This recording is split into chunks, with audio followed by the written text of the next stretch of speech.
Hi, it's Stacy from Families with Grace, and today I am talking about learning to stop being hard on yourself. So my question is, what if you saw yourself like your loved ones see you? So I was putting my son to bed recently, and he was having a difficult time. His 8-year-old self was upset with the mistake he had made, and it was a very small mistake. He did not get into trouble for it. Nobody was upset, hurt, or angry. But he was treating himself as if he had physically harmed somebody else. He looked at me and asked whether I think he's too hard on himself. I know he knows the answer because we've told him this many times. However, maybe he needed to hear it again, so I said yes, I do think he is too hard on himself. Then he asked me where he gets it from. He knows the answer to this as well. Both my husband and I have shared with him a few times that I am the same way with myself. But yet again, I answered him. In all sincerity, he looked at me and asked incredulously, "Why are you hard on yourself?" He said it in a way that he truly didn't understand why I'd be hard on myself. He is my son, my baby boy who adores me. From the beginning of his life, he's been my sidekick. He has quite literally chosen to be with me instead of his friends quite a few times during his life thus far. My son sees me in a different light than I see myself. He sees good things. I'm thankful for that.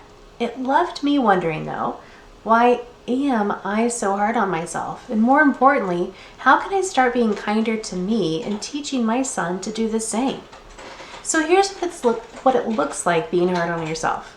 I can't speak for everyone. I can only tell you what being hard on yourself looks like for me. Unfortunately, I see my son doing some of these same things and it breaks my heart. He's a chip off the old block, so to speak. Being hard on myself means that when I make a small mistake, I chastise myself for it as if I have committed a grave error that will affect the rest of humanity for the rest of known time. I ruminate on the mistake. My inner voice says really mean things to myself about me. While I consider myself an encourager to others, I am far from encouraging to myself. In fact, I think I often speak words of encouragement to others because I so constantly need them.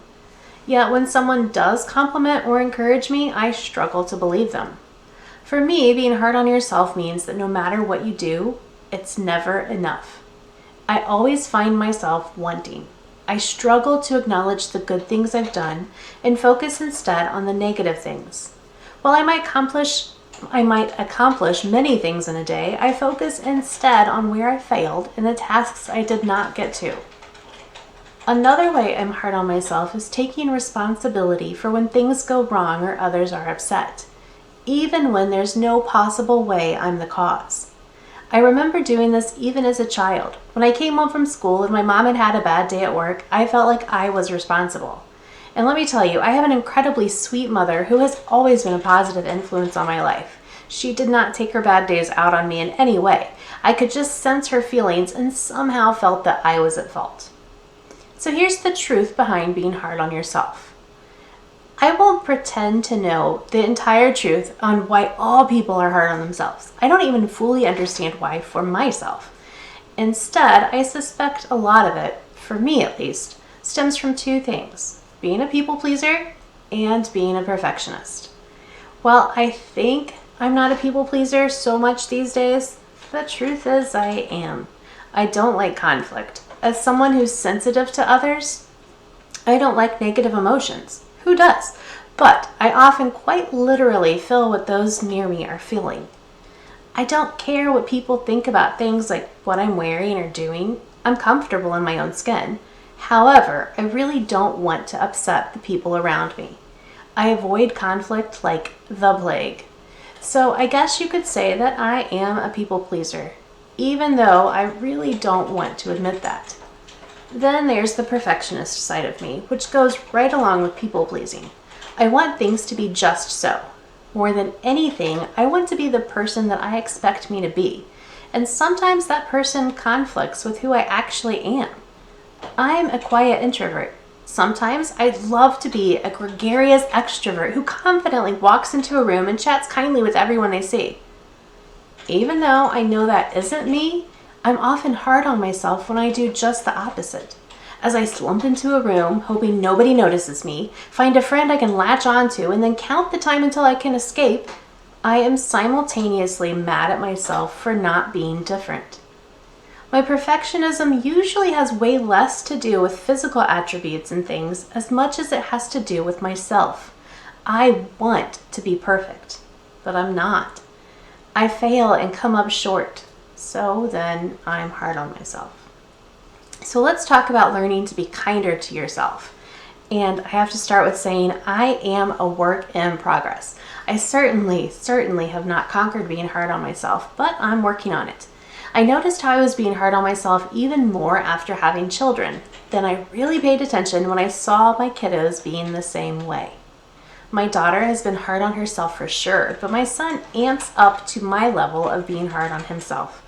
Like so many things, my desire to improve myself stems from seeing the same struggle in my child and wanting to be better for him. So I'm working on it. So I have got a couple of ways that I'm working on it. And the first one is doing the best that I can. A few things have helped me give old Stacy a break and not be so stinking hard on her all the time. The first is reminding myself that I'm doing the best I can. Overall, I really am doing the best that I can at any given time. Yes, there are times I could probably put in more effort, but most of the time I have given my all, and that has to be enough, because it's all I have to give. Often, I repeat to myself when I start getting mean inside my head, I'm doing the best that I can. I tell my son the same thing. As a dyslexic, he can be very hard on himself about reading and spelling. He wants to always have perfect scores on assignments and tests. I can only begin to imagine how frustrating it is when words are everywhere and everyone else reads them with ease while you struggle. I remind him often that his dad, his teachers, and I only expect him to do his best. His best is good enough. He is doing his best, and that's all that matters. I'm also learning to let go of perfection. That's the other thing I strive to remind myself, that I am not perfect. While I know in my head I'm not perfect, I often behave and treat myself in the opposite fashion. I need to cut myself some slack. I've also realized that the good does come from not being perfect, and shared that with my son the other night. I told him that he isn't perfect, and neither am I. None of us are. If we were perfect, we wouldn't need Jesus. My son hadn't thought of that before. I don't want to go through this life without Jesus. He has seen me through so many things and loves me in ways I don't understand. If I were perfect, I wouldn't need him. I don't want to imagine what that would be like. Truly, I don't. So not being perfect really is okay. Just like 2 Corinthians 12:9 says, his strength is made perfect in my weakness. And so that brings us to seeing yourself as others do. So finally, I've been thinking about, what if I saw myself the way my son does? What if he saw himself the way I do? How would that change our opinion of ourselves? I don't think I'd be as hard on myself, and neither would he. When I look at my baby boy, I see a young man who is persistent, kind, empathetic, caring, sweet, hilarious, thoughtful, and so much more. He can solve problems and come up with solutions better than anyone I know. He thinks outside of the box. I often refer to him as my little man with a plan because of how his mind works. There is no way I'd trade him for any other son. He's just right. I can't tell you exactly how he sees me, but I hope my family sees that I love them and am trying hard every single day to do my best for them. I want to be their support system and soft place to fall. My desire is to encourage them and uplift them. Hopefully they see my sensitivity, my empathy, and my love for Jesus. Perhaps they see the strength I've used to overcome various challenges. I have good qualities. I need to focus on these more often.